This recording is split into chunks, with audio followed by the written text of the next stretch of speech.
Olá, eu sou o professor Marcos Sorrilha, seja muito bem-vindo, seja muito bem-vinda ao meu canal. O vídeo de hoje é uma entrevista barra bate-papo com o professor Daniel Gomes de Carvalho. Ele já é conhecido aqui da casa, já esteve outras vezes aqui no canal conversando comigo. E além disso, é um dos professores universitários que faz uma das divulgações científicas mais reconhecidas no seu podcast História Pirata, que ele tem em parceria com o Rafinha. O podcast é totalmente excelente, eu já estive por lá, inclusive, e eu vou deixar aqui na descrição um link para que você também possa conhecê-lo. Agora, o papo de hoje, a entrevista barra papo de hoje, foi a respeito da pesquisa que o professor Daniel Gomes de Carvalho está desenvolvendo. Nos 2 primeiros meses do ano, ele foi fazer um estágio pós-doutoral em Washington, como parte da pesquisa que ele está desenvolvendo. A pesquisa é sobre o não tão famoso panfleto do Thomas Paine, Age of Reason. E aí então eu aproveitei que ele voltou de viagem e pedi para bater um papo com ele aqui no canal. Ele não só vai conversar a respeito da rotina de pesquisa, como vai falar um pouco desse projeto que o levou até os Estados Unidos atrás de fontes, orientação e referências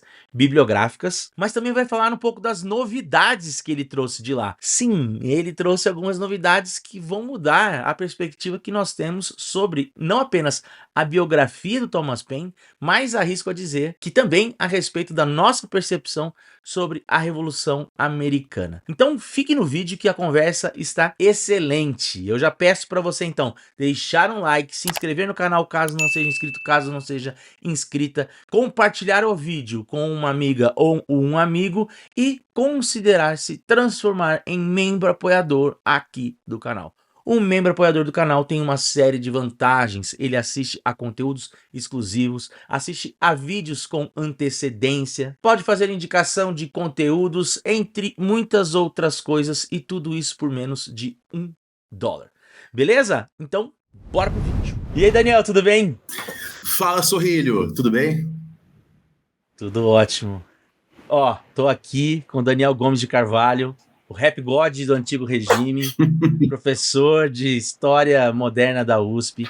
Já esteve aqui no canal outras vezes para falarmos de a comparação entre Revolução Francesa e Revolução Americana. E o veredito foi óbvio, Revolução Americana é muito melhor. E também para falar sobre Thomas Paine. E hoje a conversa vai mais ou menos por aí. Não é mesmo, Daniel? Não, hoje a gente vai falar um pouquinho sobre uma experiência compartida que nós dois estivemos em Washington, né? Estivemos na mesma universidade, não no mesmo tempo, infelizmente, por enquanto, mas estivemos na mesma universidade como visitantes, com o mesmo supervisor. Então, acho que a gente vai trocar um pouquinho essa ideia sobre essa experiência, né? É isso mesmo, ó, o Daniel, ele fez agora um pós-doc na Universidade de Washington, George Washington University, e a entrevista de hoje é um papo sobre essa experiência que ele teve lá, mais focado nos dilemas da pesquisa que ele desenvolveu, está desenvolvendo, e o que acabou levando ele para lá.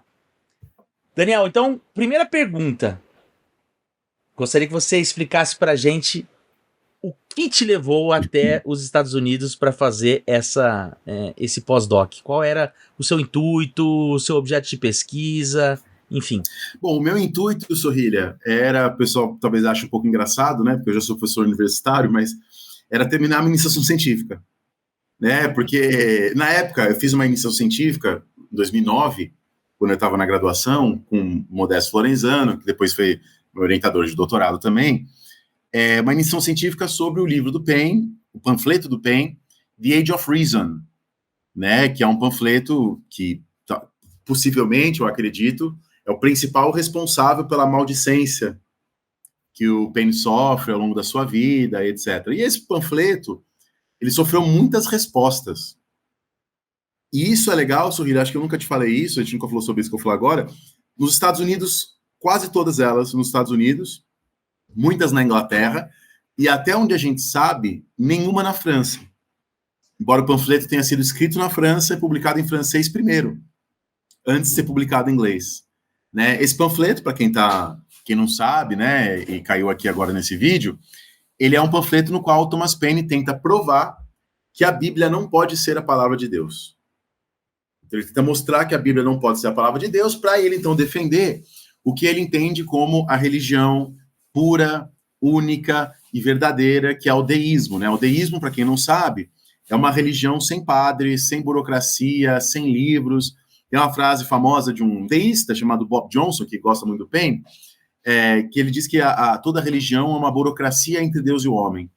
Então seria uma religião sem a burocracia, direta, filosófica, por assim dizer, né? É uma das críticas, inclusive, que essa religião recebe, dela ser demasiado filosófica. Então eu fui pegar as respostas que o Thomas Paine sofreu em relação a esse panfleto, muitas das quais não estão ainda, algumas estão digitalizadas, mas muitas não estão. E é aquela coisa, né? Eu fui no site da Biblioteca do Congresso, fui no site da Biblioteca Pública de Nova York, coloquei lá Thomas Paine e vi o que aparecia de não digitalizado, né? Tanto na Biblioteca do Congresso de Washington, quanto na Biblioteca Pública de Nova York, em Nova York, essas obras estavam na seção de obras raras. Então, assim, sobretudo na Biblioteca do Congresso, toda aquela dificuldade para você saber onde está, como conseguir, né? Porque, para quem não sabe, são 3 prédiozões, né? A Biblioteca do Congresso. Tem o Thomas Jefferson, o John Adams, né? A seção de obras raras está no Thomas Jefferson, né, o Sorrilha? Alguém que você gosta bastante, inclusive.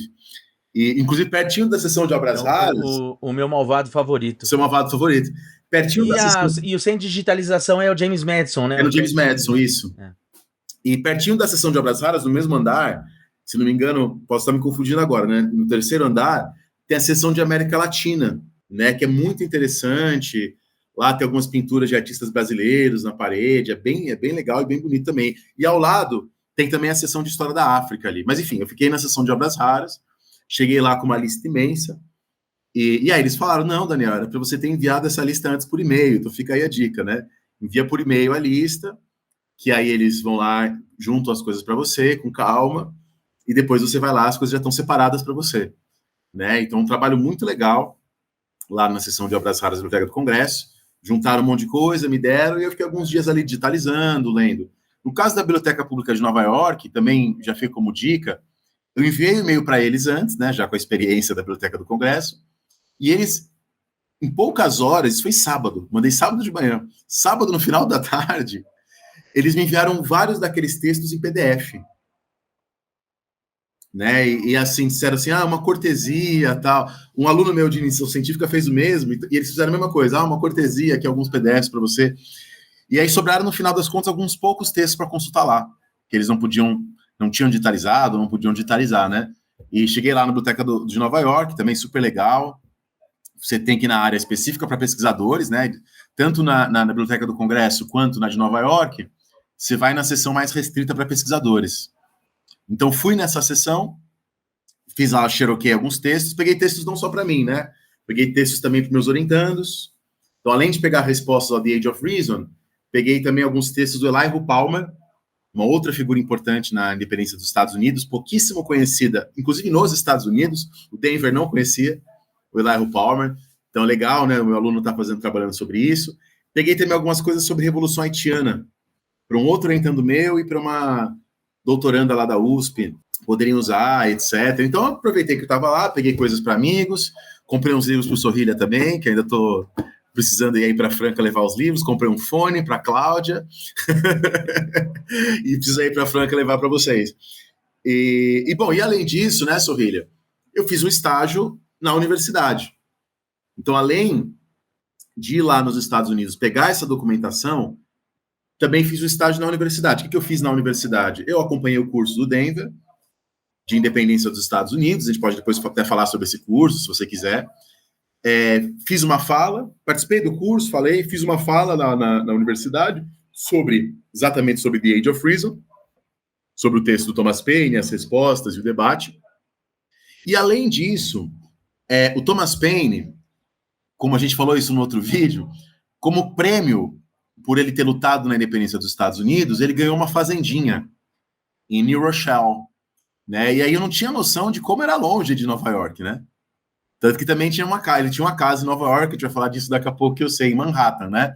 Perto do Stonewall, o Thomas Paine morava lá também, mas ele tinha essa fazenda em New Rochelle, de carro dá uns 40 minutos de Manhattan, New Rochelle. Que hora que a gente olha o mapa de Nova York, Manhattan tá aqui, E aí, a hora que vai para o continente, abre um território gigantesco que vai até o Canadá, lá, Buffalo, fica lá em cima. E devia ser longe. Fiquei pensando isso, no século XVIII, cara, para chegar lá, devia ser umas boas horas. Bom, e a questão é a seguinte, lá onde era a fazenda do Thomas Paine, é hoje onde fica a Thomas Paine, a antiga Thomas Paine National Association, que agora mudou de nome, agora é Thomas Paine Association. E por que mudou de nome? Porque se fundiu com a Associação da Inglaterra. Então havia uma associação americana do Thomas Paine e havia uma associação inglesa do Thomas Paine. As duas se fundiram, então agora só existe uma Thomas Paine Association. Então fui lá fazer uma visita, conhecer as novas obras completas do Thomas Paine, que estão sendo feitas, a gente vai falar sobre isso também, né? E além disso, também fiz uma fala lá também sobre The Age of Reason. Foi super legal, tinha a comunidade local ali de New Rochelle foi, então tinha gente assistindo que era professor de escola, gente era costureiro, tinha outras profissões e foi lá assistir, e muita gente online também, gente na Inglaterra. Então fiz essas duas falas, fiz essa pesquisa, participei de palestras, participei também, participei de coisas da universidade, né, lá os professores da George Washington University, eles têm uma coisa muito legal, né, todo mês eles se reúnem uma vez para discutir a pesquisa uns dos outros. Uma pessoa apresenta sua pesquisa, os outros discutem, isso é muito legal. Eu participei também, né, da discussão de um livro que ainda não foi publicado, que vai ser publicado, acho que daqui uns meses, sobre os homens negros livres do Sul na Guerra de Secessão. Porque os homens negros livres do Norte na Guerra de Secessão são bem documentados. Os do Sul, mais complicado, né, é mais difícil. Então, era uma discussão sobre isso, sobre esse livro que vai sair, a gente leu um capítulo, né? Não podia compartilhar o capítulo com ninguém, né? Porque é de um livro ainda inédito. Então, poxa, foi uma experiência maravilhosa, alunos muito legais, e o Denver, né? Um dos nossos mestres aí, que também já esteve aqui no canal, né? Ele me levou lá para Mount Vernon, para a fazenda para Plantation, né? Do George Washington, onde tem lá também um arquivo legal, uma biblioteca interessante. E é impressionante, também não tinha noção do tamanho que era a Plantation do George Washington, né? Você dirige de carro ali 15 minutos e você não saiu ainda da fazenda do cara. E tem várias casas lá, e a casa tem na sua porta, tá escrito assim, aqui foi a fazenda de George Washington, que não é bem uma coisa para se orgulhar, né? A gente ficou até tirando um pouco de sarro disso, mas tudo bem, né? Então, bom, acho que respondi longamente, né, Sorrilha? Mas é basicamente isso que a gente fez lá. Não, era justamente essa questão, né? Porque aqui é uma conversa entre amigos, mas também uma forma de divulgar a sua pesquisa e compartilhar alguns dos resultados que você, inclusive, já trouxe, né?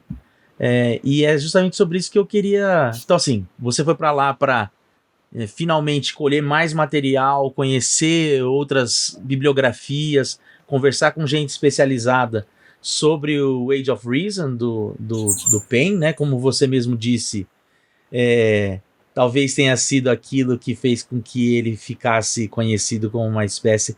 O Denver uma vez usou essa expressão, uma espécie de Che Guevara da Revolução Americana, assim, uma pessoa não grata. Obrigado pelos seus serviços, mas não grata. Porém, não apenas do ponto de vista da revolução, mas nessa questão de questionar a religião, né?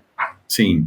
E aí, então, né, você vai lá para fazer essa pesquisa e tal. E aí, o que você encontrou de novo nesses materiais inéditos que você teve a possibilidade de colocar à mão, não digitalizados, conversas que você teve lá, inclusive lá no Instituto Thomas Paine? Também não mencionei, mas também fui na APS, na American Philosophical Society, que é onde tem o busto do Thomas Paine, que é uma história famosa, né? Esse busto foi feito para ficar lá na Filadélfia, exposto. Depois a gente vai contar. Depois você conta.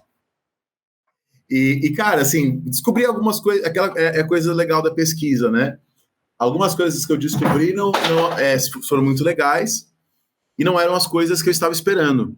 Então, eu acho que um exemplo é o seguinte: em vários momentos na minha trajetória, eu tive dúvidas sobre o uso do termo radical para o final do século XVIII. Então, na minha tese de doutorado, eu usei. Tem toda uma historiografia que usa, etc. Depois da minha defesa de tese, muita gente me questionou, falou, bom, Daniel, mas radical não é um termo que é usado em sentido político mais no século XIX? Será que não é anacrônico a gente falar em radicalismo no século XVIII, etc, etc? Algumas respostas ao Paine chamam ele de radical num sentido já muito próximo ao nosso. Né? E é claro, assim, o Marx vai falar aquela célebre frase do Marx, né, que o radical é aquele que vai à raiz das coisas. Ela é produzida poucas décadas depois da morte do Paine. Então tem nada de absurdo, né, em você saber disso. Então, de fato, o Paine era chamado de radical. Outra das coisas que eu não esperava, quer dizer, era uma possibilidade, mas não tinha muita certeza. E aí eu tenho que dar razão àquele historiador que eu sempre critico, que é o Jonathan Israel, né, porque um dos poucos autores que o Paine cita, na sua vida, inclusive, é o Spinoza. E Jonathan Israel atribui muito do radicalismo do Paine a uma herança espinosista. E isso é percebido pelos seus adversários com muita clareza, sabe? Os adversários do Paine associam Paine a Spinoza. E a tradição espinosista, etc. Então não dá para negar. E o próprio Elihu Palmer, que era um dos discípulos do Paine em termos religiosos, as obras do Palmer eram publicadas junto a obras do Paine. Aliás, isso é uma outra coisa muito legal que aconteceu várias vezes nessa pesquisa. E que é comum entre nós historiadores, né? Tô falando, mas isso acontece com todo mundo, é só para quem está assistindo não sabe, né? Porque lá no catálogo da Biblioteca do Congresso estava, aqui você tem a resposta ao Paine escrita pelo Richard Price, por exemplo, que é uma dessas. Só que aí você chega no final do livro lá, da publicação que você encontra, e tem uma outra resposta que não está catalogada. Isso aconteceu algumas vezes, e isso é muito legal. E isso nos mostra um pouco também a importância de você ir lá presencialmente, né? Isso é um dos perigos. Claro que eu sou absolutamente favorável à digitalização, ela democratiza. Se não fosse a digitalização, várias coisas que eu fiz não teriam sido possíveis. Mas, assim, quando você consegue ir presencialmente, você às vezes nota algumas coisas. Outra coisa muito legal, tem um outro Daniel, que foi um grande estudioso do Paine no século XIX e comecinho do século XX. E muitas dessas obras que estavam lá eram obras que vinham da biblioteca dele. Por que eu estou falando isso? Várias dessas obras que eu vi tinham anotações desse estudioso. Né? Então, assim, é muito legal também. Então, você vê lá o que ele considerou importante, isso dá um outro trabalho, né? A respeito dessas leituras, dessas apropriações, dessas próprias anotações que são feitas a respeito. Então, só algumas das descobertas que eu fiz que foram interessantes. Mas a minha hipótese, que acredito eu, está sendo confirmada, eu não li ainda tudo que eu xeroquei, tá? Foram várias e várias páginas, provavelmente vou passar o ano fazendo isso. A minha ideia é fazer um artigo ou 2 artigos sobre isso, mas possivelmente isso vai sair no segundo semestre e tal, porque eu tenho outras coisas para fazer, estou dando aula, né, e tal. Mas a minha tese ali é de um imbricamento entre o político e o religioso, não só em Paine, isso está no meu doutorado. No meu doutorado eu tento mostrar como o deísmo ali opera como uma força política. E não no sentido que outros autores falaram, que o deísmo tem efeitos políticos. Quando Paine critica a Bíblia, ele abala os fundamentos da monarquia absolutista. Tudo bem, mas é mais do que isso. É como a ideia deísta tem um pressuposto de igualdade, que seria estranho a outras tradições de outras épocas. Então isso eu falo no meu doutorado, e o que eu tentei agora, em continuação, mostrar é como isso também está em jogo nas respostas. E aí você encontra, assim, aí é delicioso quando essa hipótese se confirma, né? As pessoas, olha, mas se essas ideias deístas forem colocadas em prática, teremos um regime democrático e será o fim de tudo. Você vê isso nas respostas com muita clareza. Então é muito legal. Então eu tento mostrar como a questão política está absolutamente em jogo, em questão na Era das Revoluções, na discussão sobre o deísmo, na discussão da crítica bíblica. E é interessante também como esse texto, The Age of Reason, que foi muito impactante no mundo britânico, e no mundo de língua inglesa, melhor dizendo, britânico e norte-americano, foi quase irrelevante, até onde eu sei, no mundo de língua francesa. Talvez valha uma pesquisa assim, em arquivos na França também, para ver se é isso mesmo.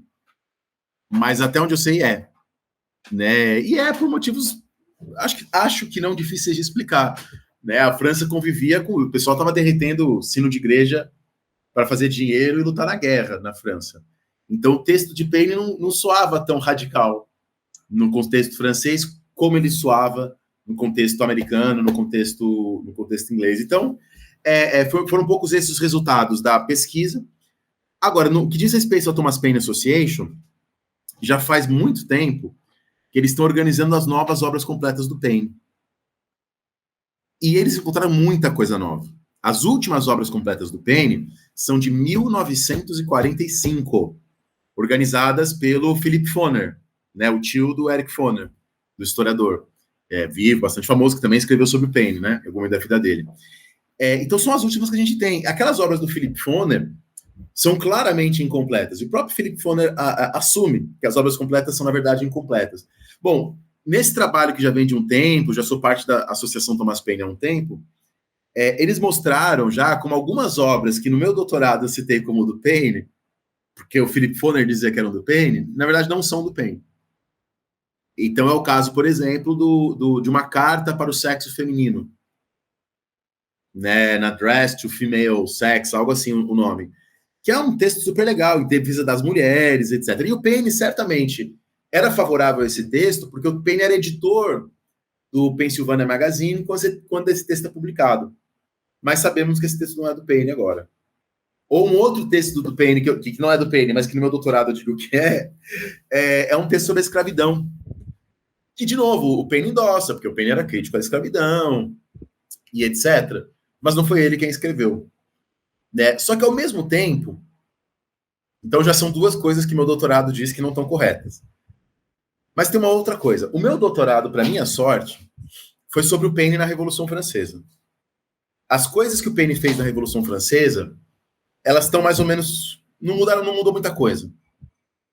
Nas obras... O que mudou é o que o Paine fez antes de ir para os Estados Unidos. Foram descobertos, pelo menos, 400 textos escritos por Paine antes de ir para os Estados Unidos. E esses textos vão sair o ano que vem nas obras completas, vão ser publicadas por Princeton, se eu não estou me confundindo aqui. E aí, Sorrilha, se você pegar todos os livros que existem sobre o Paine, todos eles falam que antes do Paine ir para os Estados Unidos, ele era um Zé Ninguém. Ele era um cara que não tinha escrito nada, que tinha 2 divórcios, etc. Aí o Benjamin Franklin foi lá e ajudou o Paine a ir para os Estados Unidos. E, na verdade, não. Na verdade, o Paine vai para os Estados Unidos aos 37 anos, que é a idade que eu vou fazer este ano. E o Paine... Mentira, eu vou fazer 36 anos esse ano, me confundi. Então, tenho 35 ainda. É porque a obra vai sair o ano que vem, então você já tá... Eu já tô na cabeça de o ano que vem. Eu vou fazer 36. Exatamente. Então, o Paine vai para os Estados Unidos, mas desde os aos 37, o primeiro texto político do Paine, ele tinha 20 anos. Então, ele já era um escritor conhecido na Inglaterra. Muito ligado ao movimento dos Wilkes, né, do John Wilkes, né, que você conhece bem, você trabalha com os Estados Unidos nesse período, e que, por sua vez, era ligado ao Pasquale Paoli. Então, até essa ligação da Córcega, ela fica mais clara desses personagens. Então, quer dizer, quando o Benjamin Franklin ajuda o Paine a ir para os Estados Unidos, não é que ele estava ajudando um Zé Ninguém a conseguir um emprego. Ele já estaria... Ainda não li as 400 novas obras. Eu estou supondo pelo que eu conversei lá com Gary Burton, né, que é o presidente da associação. Ele já estaria se articulando pela Revolução. Ele já era um oposicionista na Inglaterra. Então ele não era... Porque o Eric Foner, lá no livro dele sobre o Thomas Paine, o Eric Foner diz assim, que a coisa mais fantástica sobre o Paine nos Estados Unidos é justamente que era alguém que era um recém-chegado que escreve o Common Sense, que se torna grande referência. Então, de fato, era algo que parecia absurdo. E era absurdo porque não é verdade, aparentemente. Ele já era conhecido. E quando a coroa inglesa associa coisas que estão acontecendo nos Estados Unidos com a própria oposição que ela já sofria dentro da Inglaterra, dos radicais ingleses do século XVIII, a coroa inglesa aparentemente tinha razão nessa associação. né? De fato, havia uma articulação nova. Então, eu acho, e é muito importante falar para as pessoas que estão assistindo, eu ainda preciso ler esses textos, né? Ainda preciso conferir se é isso mesmo. Eu estou confiando no que as pessoas que estão organizando me falaram, né? O Gary Burton é o presidente. Você tem também participação do Marc Bélissat, historiador francês, e da Karine Lunici, que é uma especialista em Thomas Paine lá da Universidade de Rouen, na França. O Gary Burton gosta mais dos historiadores franceses do que os americanos, inclusive, trabalhando no Paine. Mas, enfim, eu preciso conferir ainda, mas, ao que tudo indica, essas novas obras completas do Paine, elas podem nos ajudar a reavaliar não apenas a vida do Paine, mas a própria Revolução Americana. Quer dizer, o problema bom e velho das origens ideológicas da Revolução Americana, é o iluminismo, é o republicanismo, e agora temos mais um vínculo. E aí é um projeto de pesquisa que eu já estou começando a mexer, Sorrilha, que é o seguinte: boa parte desses 400 textos são de atividade jornalística do Paine. E quando o Paine chega nos Estados Unidos, o que ele faz? Se torna editor de jornais. Pennsylvania Journal e Pennsylvania Magazine. Então, eu quero fazer um estudo mais aprofundado, este ano ainda, sobre o Pennsylvania Journal e o Pennsylvania Magazine, justamente para quando saírem as obras completas, que eu ainda não posso citar essas obras enquanto não saírem, está no contrato de Princeton. Quando saírem essas obras, eu já consegui fazer essa ligação, eu já botei um estudo interessante aqui nesse período dos Estados Unidos. Né? Então, enfim, basicamente são essas as descobertas desse período que me deixaram, né? Você sabe, o Sorrilha sabe, quando isso aconteceu, eu te mandei áudio, todo empolgado. Nossa, você não vai acreditar. Eu sou desses.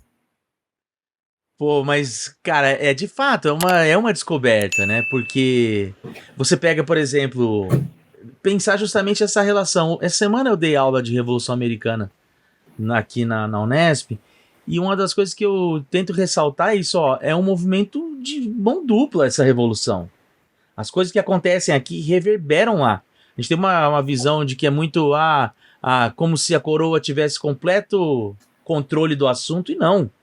Tem muita coisa que está acontecendo como resposta às ações dos colonos, que derruba primeiro-ministro. Então tem gente lá que é simpático da causa, que se articula, né? Então é muito maneiro ver isso, sim. O Benjamin Franklin é o cara que está fazendo a mediação lá, e começa a perceber que ele nunca vai ser aceito entre os ingleses, né?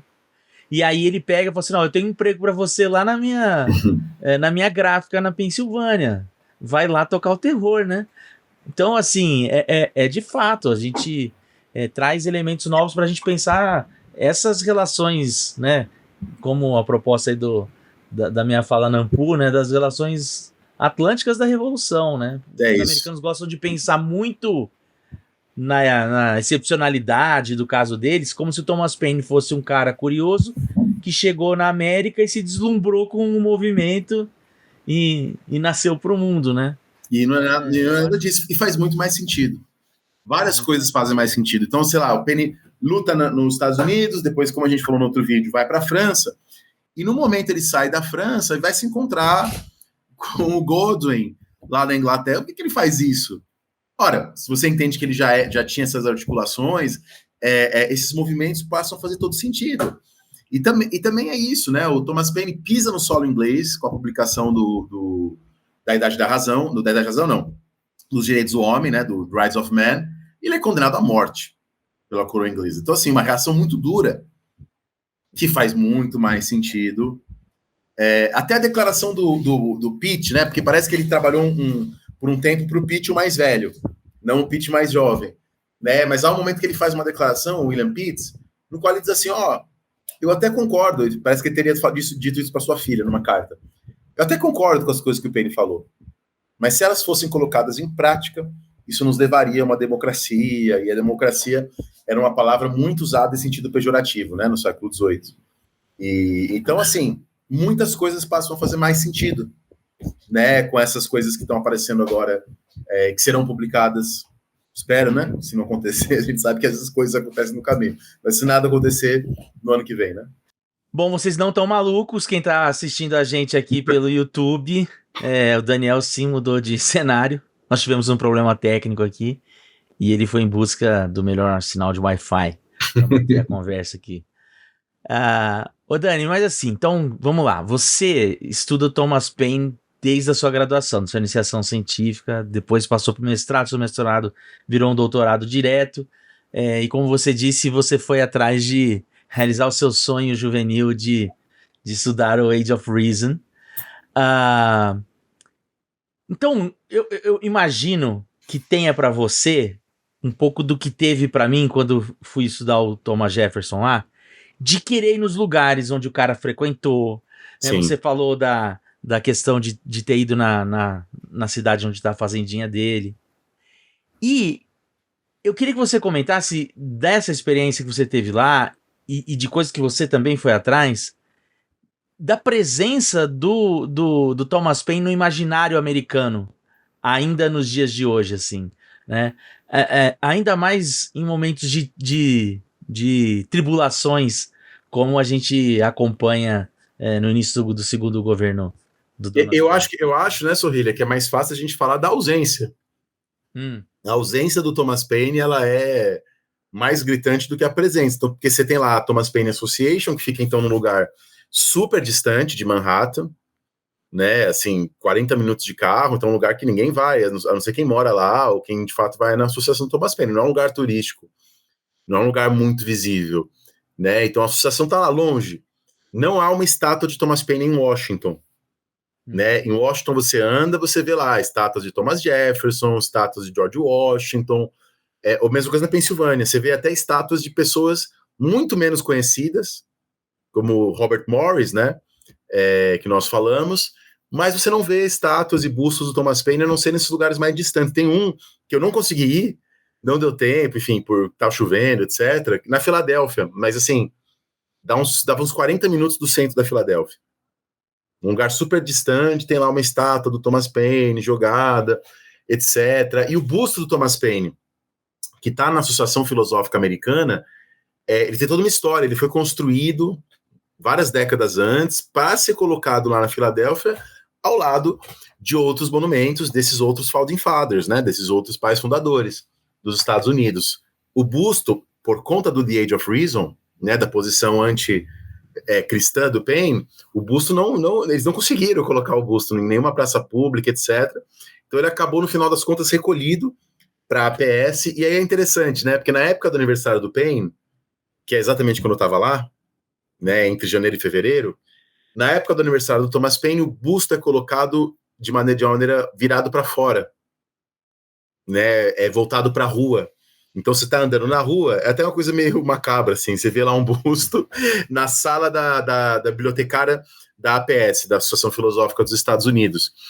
Então há uma ausência, que é uma ausência muito gritante.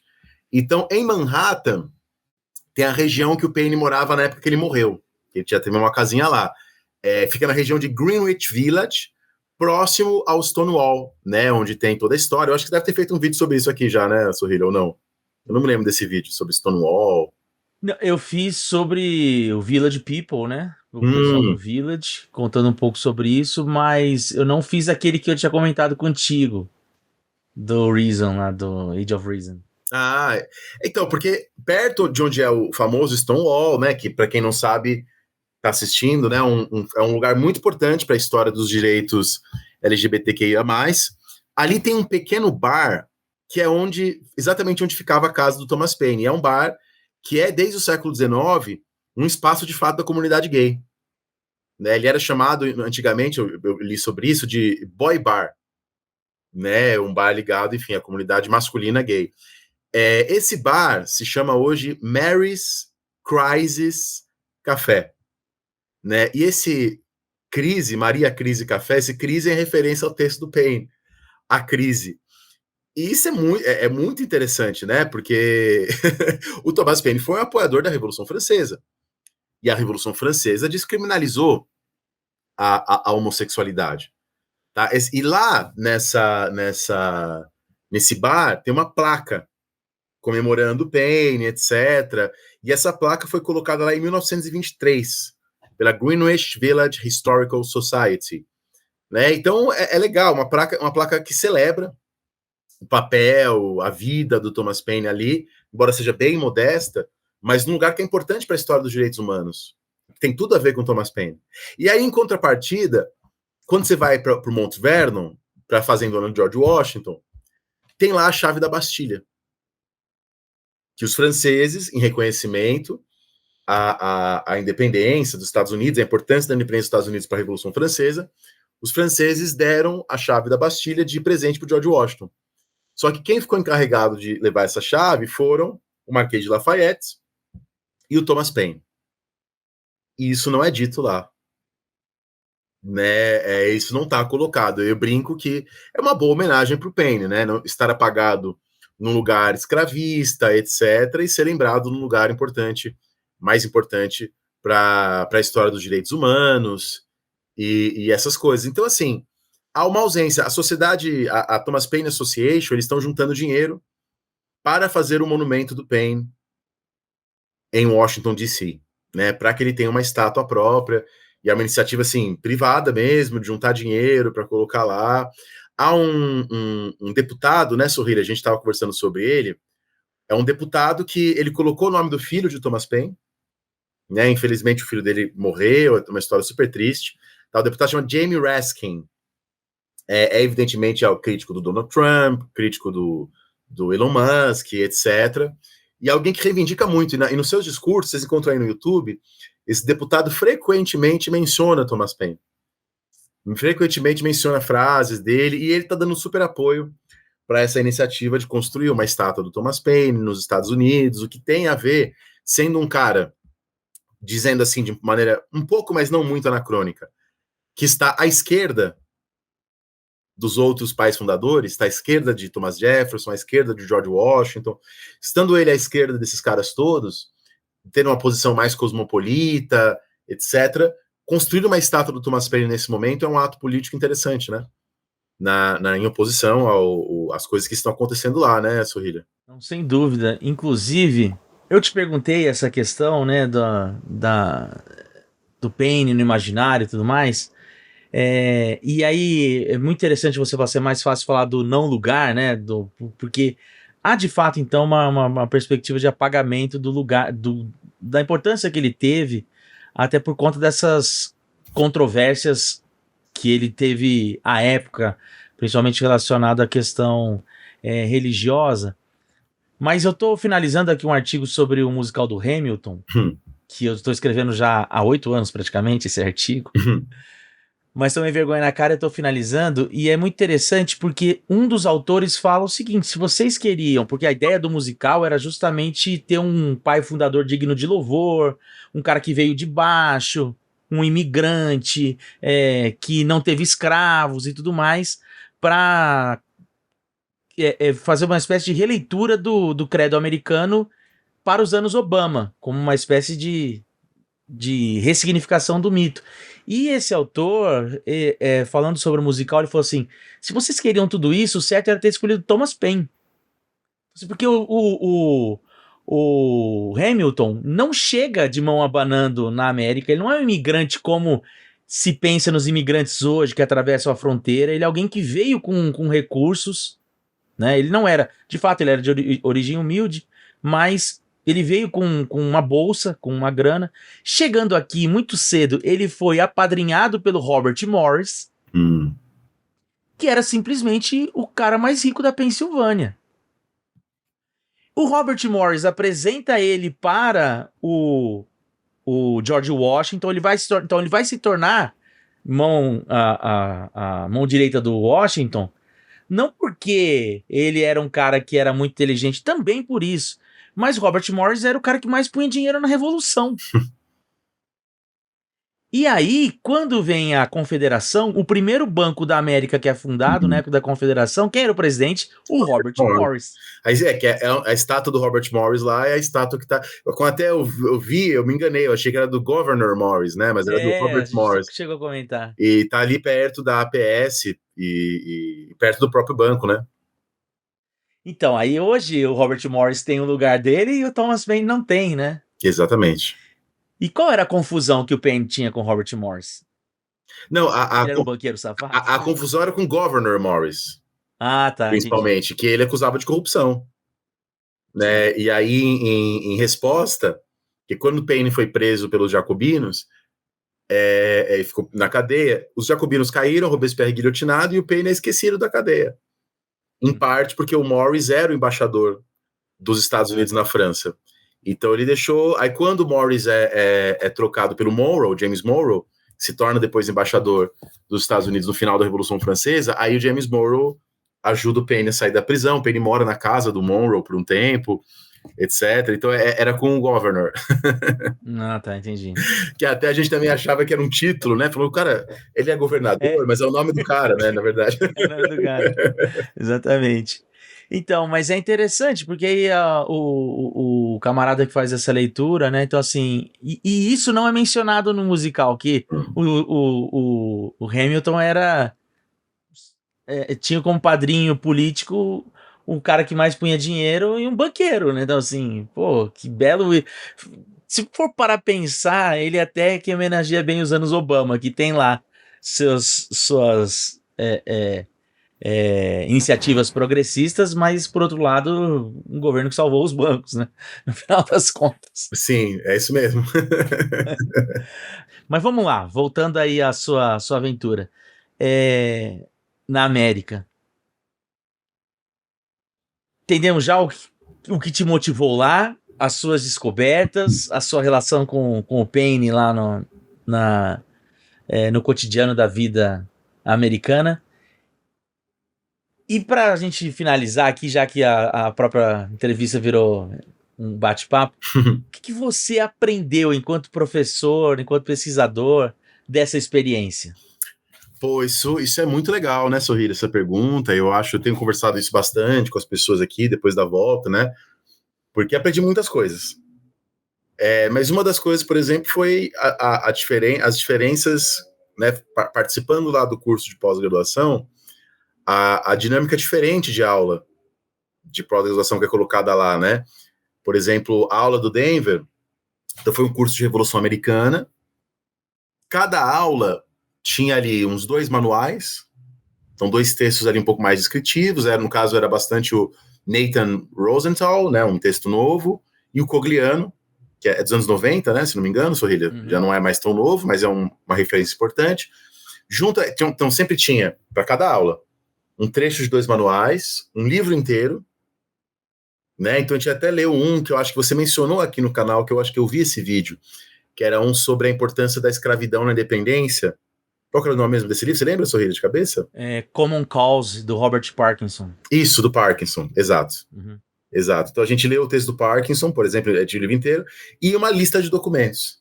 Né? Então, realmente era uma carga de leitura muito alta, só que era 2 horas de aula por semana só. Então, uma coisa que é muito mais feita em casa, só que ao mesmo tempo, ao longo da semana, a gente tinha um fórum online, no Moodle, etc., que a gente ia debatendo, comentando. E aí a aula tinha sempre 2 partes, né?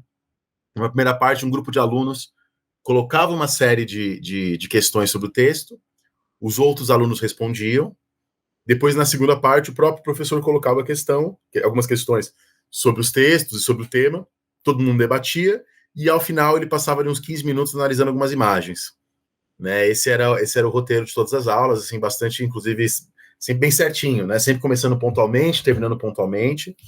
E também fiquei muito impressionado que todos os alunos falam, né, na disciplina, todos se posicionam, todos se colocam, assim, e com muita educação, inclusive, né, todo mundo, assim, até todo mundo muito preocupado em não sair do tema da discussão, até pedindo desculpas, desculpas aí por se eu estiver saindo do tema, e eu era o cara que mais saía do tema, geralmente, né, então eu que queria fazer relações muito globais, etc, quero até falar disso daqui a pouco. Então, algumas coisas muito impressionantes, positivamente, né, uma aula que o professor ali realmente muito mais como mediador, e a maioria dos alunos tinham lido o texto, ou pelo menos, se não leram, disfarçaram muito bem.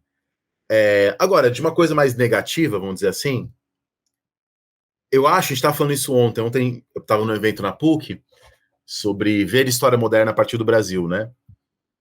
Para nós, no Brasil, talvez pela nossa condição colonial, para a gente é natural pensar globalmente a história, então eu acredito que em razão da nossa condição colonial até, né? Então, e eu acredito por tudo que eu estudei, pelos meus colegas, pelo trabalho de colegas, né? que a gente faz história global na América Latina muito antes do nome história global entrar em moda no hemisfério norte. E a gente, isso tudo é muito natural, e para eles não. Muitas vezes os alunos ali, principalmente, tinham uma visão muito internalista das coisas e tinha uma certa dificuldade em aceitar relações, em aceitar que os Estados Unidos não são tão excepcionais quanto eles pensam. Então, vou dar um exemplo. O texto do Rosenthal, que é um texto na pegada da história global, ele faz uma relação entre a independência dos Estados Unidos e as revoltas de Tupac Amaru. E é uma relação que, claro, a gente não, tomando cuidado com exageros, guardadas as devidas proporções, ela faz sentido na medida que são dois impérios, o Império Inglês e o Império Espanhol, que passam por reformas, os dois, no século XVIII. Reformas que têm reações diferentes, características diferentes, etc. E a reação dos alunos da disciplina, depois o Denver foi até conversar comigo sobre isso, era a seguinte: não, são sistemas completamente diferentes, o americano e o espanhol. A comparação não faz sentido, é fora de lugar. Faltou só falar colônia de povoamento e exploração. Faltou só eles falarem isso. Eles falaram algumas coisas um pouco nessa direção. Então, isso eu sempre digo, né? Isso é uma vantagem para a gente de estar estudando esses temas aqui no Brasil, na América Latina, etc., porque a gente não tem compromisso com esses nacionalismos, com discursos patrióticos. Então, a gente consegue criticar todo mundo, a gente consegue falar mal de todo mundo, aceitar todas as relações, né? Para a gente que está estudando isso daqui, encontrar uma relação entre a Revolução Americana e os movimentos de independência da América Espanhola, não mexe com o nosso patriotismo, né? Assim, é legal, a gente fala, pô, descobri uma coisa interessante. Então, isso é uma vantagem que a gente tem, que, assim, isso todo mundo que estuda na Inglaterra, nos Estados Unidos fala, isso, enfim, é algo que eles passam bastante, assim, poucos deles leem outras línguas, né? Às vezes ficam muito presos a uma historiografia interna. Isso nos dá algumas vantagens, eu acredito. Não, sem dúvida. E é interessante também porque às vezes a gente vai com sei lá, se é um sentimento vira-lata, não, vira-latice, de que, pô, você vai para os Estados Unidos, vai falar sobre Thomas Paine, sobre a Revolução Americana, você não tem nada a acrescentar, né? E não é bem assim. Então, assim, por exemplo, eu lembro quando eu fui lá, né, já tem um tempo, e que na aula também surgiu essa questão sobre o Thomas Paine ter sido o primeiro a escrever, a endereçar o rei, né, colocar o rei diretamente escrever um documento endereçando o rei como o problema da coisa. E na hora eu falei assim, gente, mas o Summer Review do Thomas Jefferson de 74 já não faz meio que isso? E aí durante a aula eles falaram assim, verdade, tinha esquecido, sabe? Porque já é algo que se matizou, que o Thomas Paine falou, olha, não adianta nada peticionar o rei, porque, na verdade, o rei e o Congresso são parte do mesmo problema e tal. E você estava me falando que você mencionou Pasquale Paoli, ninguém nunca ouviu falar, né? Não. Pessoal, assim, não sabia nem algumas coisas, assim, por exemplo, durante a independência dos Estados Unidos, né, havia uma ideia de que numa guerra mais intensa com a Inglaterra, a Irlanda deveria servir como uma cabeça de ponte ali para uma guerra com a Inglaterra. E aí o John Paul Jones, o corsário, que também tem o nome do baterista, Baixista, desculpa, sempre confundo. Do baixista, desculpa aí, roqueiros. O John Paul Jones vai lá e desembarca na Irlanda, e isso ajuda a desencadear um movimento que culmina numa declaração de independência da Irlanda, que é revertida pela Inglaterra. Na Inglaterra, cede para a Irlanda um status dentro da monarquia britânica equivalente ao da Escócia, para evitar a secessão irlandesa. Bom, isso é em grande parte desencadeado pela Revolução Americana. Né? E essas relações ali, eles não conheciam, né? Então isso é interessante, né? Porque parecendo que é um problema só. Até mesmo quando tentaram fazer algumas relações com as outras colônias, como a Jamaica, os alunos também mostravam ali um desconhecimento dessas relações, com colônias que estão muito mais próximas das três colônias, né? Que depois se tornam os Estados Unidos. Então são coisas interessantes para a gente ver nessas peregrinações acadêmicas, né, Sorrido? Eu acho que a gente se impressionou com as mesmas coisas, assim, como as aulas começam e terminam dentro dos horários. Apesar de ter uma dinâmica, às vezes, muito meio de colégio, né, na própria universidade, assim, de ensino médio, tem algumas outras coisas que são bastante interessantes. Sim. Uso de fontes em sala com mais frequência, o debate, né? Só que eu vi uma coisa interessante sobre isso das fontes. Não sei se você ouviu isso também. Não vou dizer de quem me falou isso, para não comprometer ninguém, mas que muitas vezes os professores usam muitas fontes em sala de aula para evitar a discussão política, que a historiografia às vezes traz mais diretamente. Isso foi dito para mim por parte de um professor lá. Né, que às vezes muita fonte, porque a historiografia às vezes é mais direta, né? Na questão política relacionada ao presente, etc. Interessante, faz sentido. É uma coisa certa usar fontes, mas pelo motivo errado. Gente, eu sou um fofoqueiro, essa conversa vai ter que terminar agora, porque eu quero saber quem foi. Ô, Dani, quero te agradecer. Não é por isso que a conversa termina agora, mas. Ô, Dani, eu quero te agradecer. Só agora que eu reparei que estamos, inclusive, com o mesmo tom de camiseta. Roxo. Pois é. Quero te agradecer pelo seu tempo, compartilhar conosco aqui no canal a sua experiência lá no seu pós-doutorado. Não apenas para ser um momento de compartilhar experiências, mas também dessas novidades, né? Tem muita gente que estuda ou gosta, quer ter mais conhecimento sobre a Revolução Americana. E algumas dessas informações que você trouxe aqui são bastante animadoras. Valeu. Valeu, Sorrilha. Obrigado aí, todo mundo. E quem não conhece, vou fazer o propagandazinha. Vai lá conhecer meu podcast, História Pirata, no Instagram, @História Pirata. A gente tá no Spotify. Tem vários episódios sobre Thomas Paine. Tem um episódio com Sorrilha sobre Thomas Jefferson. Em breve teremos aí mais episódios com Sorrilha sobre a Revolução Americana. E é isso. Muito obrigado aí, todo mundo.